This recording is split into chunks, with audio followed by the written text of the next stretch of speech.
bonjour et bienvenue sur Médien TV. Voilà 2 mois jour pour jour depuis le début des affrontements entre l'armée israélienne et les mouvements de la résistance palestinienne. Environ 16 000 morts côté palestinien, une bande de Gaza en destruction, des crimes de guerre et de violation du droit international par Israël potentiellement signalés, mais aussi une résistance farouche sur le terrain de la part du Hamas et des autres factions armées palestiniennes dans la bande de Gaza. Quelle perspective à cette guerre? On en parle avec notre invité. Il s'agit de Rajaï Barakat, il est expert en relations internationales, en direct avec nous depuis Bruxelles. Bonjour à vous Rajaï Barakat et merci d'avoir accepté notre invitation. Merci à vous aussi. Alors je le disais, 2 mois jour pour jour depuis le début de cette guerre. Quel bilan faire après donc ces 60 jours de conflit? En fait, cette guerre n'a pas commencé le 7 octobre dernier. Pendant les dernières années, la bande de Gaza a subi 6 agressions israéliennes. Et en fait, c'est la 7e agression israélienne qui a eu lieu et qui continue aujourd'hui. Vous avez parlé des chiffres. Je crois que ces chiffres-là ne présentent pas la réalité. Il y a beaucoup plus de martyrs qui sont tombés. On n'arrive pas à compter les martyrs qui sont tués à cause des bombardements israéliens, et notamment beaucoup d'enfants. Et on dirait que ce sont les enfants qui sont visés par l'armée israélienne. Les crimes contre l'humanité qui se déroulent actuellement à Gaza et aussi en Cisjordanie, parce que nous, on parle tout le temps de Gaza, mais on oublie ce qui se passe en Cisjordanie. Tous les jours, il y a des martyrs qui tombent. L'armée israélienne entre dans les villes et villages et le camp de réfugiés en Cisjordanie. Et souvent, ils tuent les jeunes.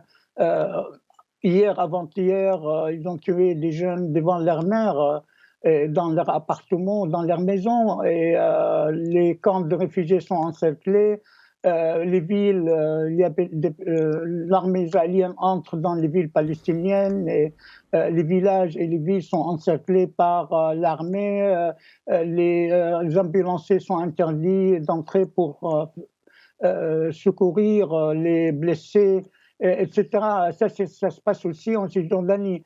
À Gaza, la situation est catastrophique. Plus que 60% des maisons et des buildings à Gaza et dans la région, donc dans la ville de Gaza et dans toute la bande de Gaza, maintenant, il n'y a aucun endroit qui est safe. Et l'armée israélienne est en train de bombarder les camps de réfugiés, les buildings à appartements, et où il n'y a que des familles qui y habitent. On demande aux Gazaouis de quitter le nord pour aller vers le sud et on les bombarde dans le sud. Et la situation est réellement catastrophique à un tel point que le secrétaire général des Nations Unies a demandé hier, il a adressé une lettre au Conseil de sécurité. Il a demandé au Conseil de sécurité de faire fonctionner l'article 99 de la Charte des Nations Unies qui, normalement, il a attiré l'attention du Conseil de sécurité sur un danger, sur des risques sur la sécurité internationale actuellement. Il demande au Conseil de réagir. Alors, on va revenir sur l'aspect diplomatique tout à l'heure. Restons sur le terrain. Alors, comment jugez-vous quand même la résistance des mouvements palestiniens, le Hamas, le djihad islamique, entre autres? En fait, la résistance connaît bien géographiquement le pays, la région, et il y a une résistance farouche. L'armée israélienne est en train de subir des dégâts importants, matériels et en vie. Il y a beaucoup de soldats qui sont tués par les résistants palestiniens. Il y a beaucoup des officiers aussi. Et les chiffres que le gouvernement israélien est en train d'annoncer ne correspondent pas à la réalité. Et le nombre des tanks et des militaires et des blindés qui sont bombardés par les résistants palestiniens sont beaucoup plus, donc les dégâts sont beaucoup plus importants que ce que le gouvernement israélien annonce. La situation est vraiment terrible quand on voit aussi que l'armée israélienne vise personnellement les familles des journalistes, ils ont assassiné le directeur ou le président de l'université islamique à Gaza, qui est l'une des plus grandes universités dans la région. Et ils ont détruit tout à fait l'université et les autres universités, les hôpitaux, les supermarchés, ils ont tout détruit. Et donc les habitants de Gaza, de la bande de Gaza maintenant, ne savent plus où aller. Il y a plus qu'1,6 million réfugiés à l'intérieur du territoire de Gaza. En fait, l'armée israélienne vise à faire fuir les gens vers l'Égypte ou vers d'autres endroits afin de vider la bande de Gaza de ses habitants, des Palestiniens. Il y a Mhm. une Alors, intention. cela dit, vous l'avez évoqué tout à l'heure, ce n'est pas que dans la bande de Gaza que la situation est explosive, ou en tout cas, pour ce qui se passe dans la bande de Gaza, je pense que ce passe sans commentaire, mais en Cisjordanie également, la situation reste extrêmement tendue. Bien sûr, en Cisjordanie, la situation est très tendue. Ce matin, encore, l'armée israélienne est entrée dans la ville de Tulkalem, aussi à Jenin, et dans la plupart des villes palestiniennes. Et comme j'ai dit, ils encerclent ces villes-là, et puis ils visent surtout les régions où il y a des camps de réfugiés palestiniens. On dirait qu'ils veulent qu'il n'y ait plus des camps de réfugiés, et elles veulent exercer des pressions sur les Palestiniens de la Cisjordanie afin qu'ils quittent et aller vers la Jordanie. Vous savez, il y a beaucoup de Palestiniens qui ont quitté déjà la Cisjordanie et sont partis vers la Jordanie, mais ils veulent vraiment vider la région afin de créer un État d'Israël qui comprend tout à fait la Cisjordanie et la bande de Gaza, mais sans ses habitants. Mhm. Et ce n'est pas ça le seul projet du gouvernement israélien actuel, puisque comme vous le savez, il y a des extrémistes juifs qui font partie du gouvernement, il y a des ministres extrémistes qui ont une vision basée soi-disant sur la religion et qui permet à Israël d'aller beaucoup plus loin que sa frontière actuelle. C'est connu, le seul pays au monde qui n'a pas déterminé encore ses frontières, c'est Israël. Il y a un rêve de créer la Grande Israël qui comprend beaucoup de régions, et notamment les régions dans les pays arabes avoisinants où il y avait une histoire juive, comme par exemple du côté de Khaïbar en Arabie Saoudite, la Jordanie, la Transjordanie ou la Jordanie actuelle où il y a le mont Nebo. Et alors, tout ça, je constate que malheureusement, l'État d'Israël est en train de réaliser peu à peu ce projet. Et les pays concernés, malheureusement, les réactions ne sont pas très claires. Il Mhm. n'y a pas Alors, de réponse mhm. effective de la part de certains pays à tout ce programme, à tout ce projet Alors, israélien. il y a eu aussi ces trêves qu'on a observées pendant environ 7 jours, et par la suite la reprise des hostilités. Quelle perspective se dégage selon vous après ces 2 mois de guerre? En fait, si il n'y a aucune réaction effective, y compris par la force de la part des pays arabes, des pays islamiques, pour arrêter ces massacres, c'est l'anéantissement du peuple palestinien et l'occupation de toute la région par l'armée israélienne, je crois que ça va continuer et l'avenir ne sera pas beau. Il y aura encore plus de morts, plus de martyrs qui vont tomber, plus de blessés. Les blessés, la moitié des blessés, ils vont mourir. Ils vont finir par mourir parce qu'il n'y a pas de soins, il n'y a pas d'hôpitaux, il n'y a pas de médicaments, il n'y a rien. Et la trêve de quelques jours n'a pas permis à faire entrer les médicaments, la nourriture, etc. Je suis en contact ici à Bruxelles avec des gens, des jeunes palestiniens qui ont de la famille à Gaza. Moi-même, j'ai de la famille à Gaza. Eh bien, hier, par exemple, un de mes amis a perdu toute la famille de sa sœur, plus une dizaine d'autres de la famille qui se cachaient dans un appartement et l'appartement a été bombardé et tout le monde est décédé, tué par l'armée israélienne. Et il y en a d'autres, tous les jours, j'entends autour de moi des gens qui perdent aussi des membres de leur famille, etc. Et donc l'avenir ne sera pas beau et malgré le fait qu'il y a de la part de certains, notamment pays arabes et islamiques, une demande d'un cessez-le-feu, mais toutes ces déclarations restent sans être réalisées. Donc on demande un cessez-le-feu et puis l'armée israélienne continue à bombarder. Bien sûr, le soutien américain et européen de la part de pas mal de pays de l'Union européenne permet à Israël d'aller beaucoup plus loin dans son projet. Aujourd'hui, par exemple, on entend aux informations que l'armée israélienne demande au Liban, dans le sud du Liban, une zone de sécurité de 8 km ou de 10 km à la frontière. Donc ça veut dire qu'Israël a l'intention d'aller aussi vers le sud du Liban et récupérer des terrains.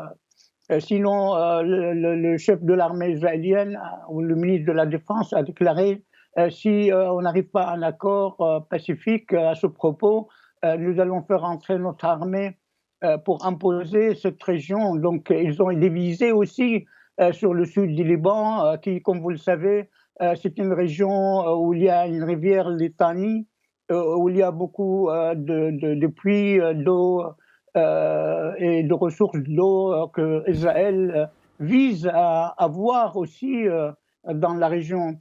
Mhm. Alors, cela dit, comment jugez-vous jusqu'à présent les positions sur le plan international? Comment évoluent les réactions sur le plan international du côté européen, mais aussi du côté américain? Il n'y a pas d'évolution, en fait. Le côté américain, malgré quelques déclarations par-ci, par-là, mais il n'y a aucune évolution.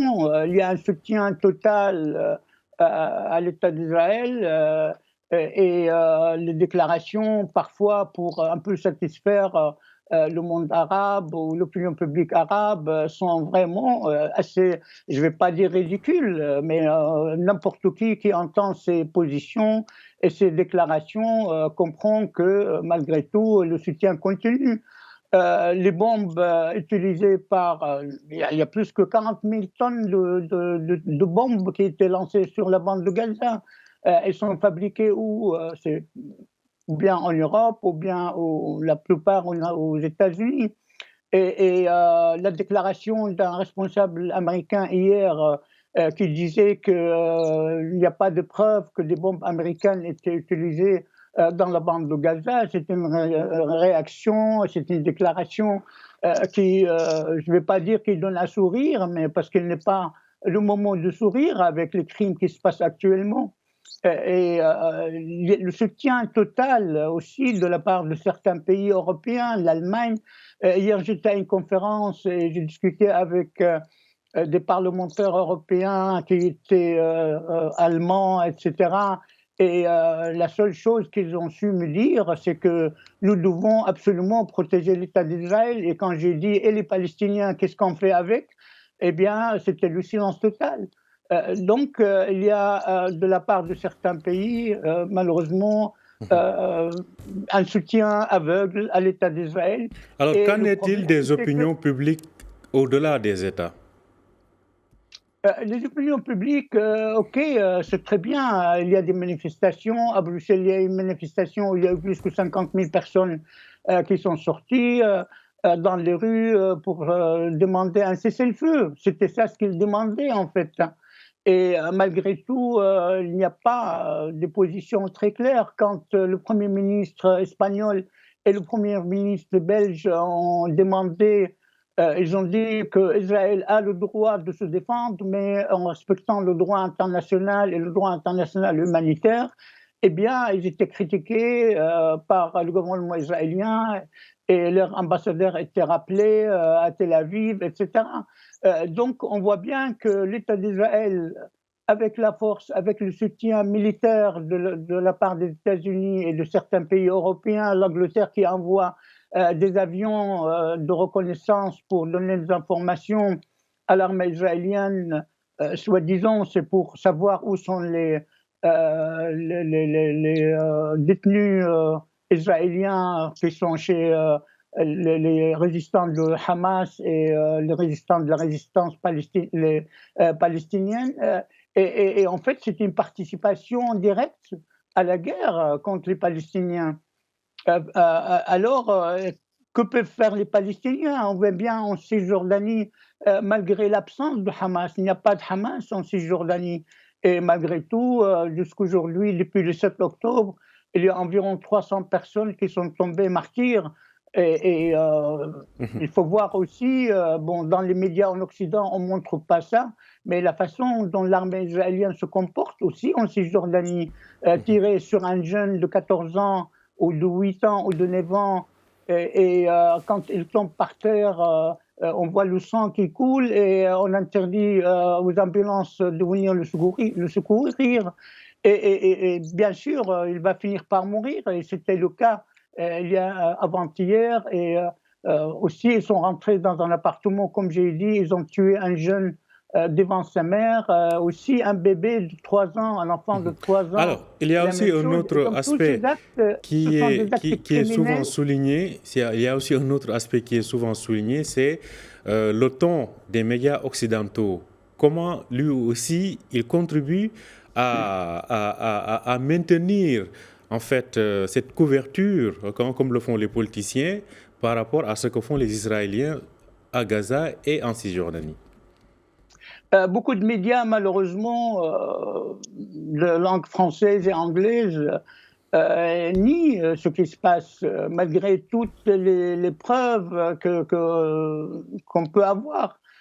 Quand ils parlent notamment certaines chaînes françaises, quand ils parlent de ce qui se passe à Gaza, bien sûr, ils adoptent le point de vue israélien, malheureusement. Et alors, certaines chaînes de TV aussi mettent les informations sur Gaza et ce qui se passe en Palestine comme dernière information dans leurs news. Et donc, on ne parle pas de la réalité de la situation.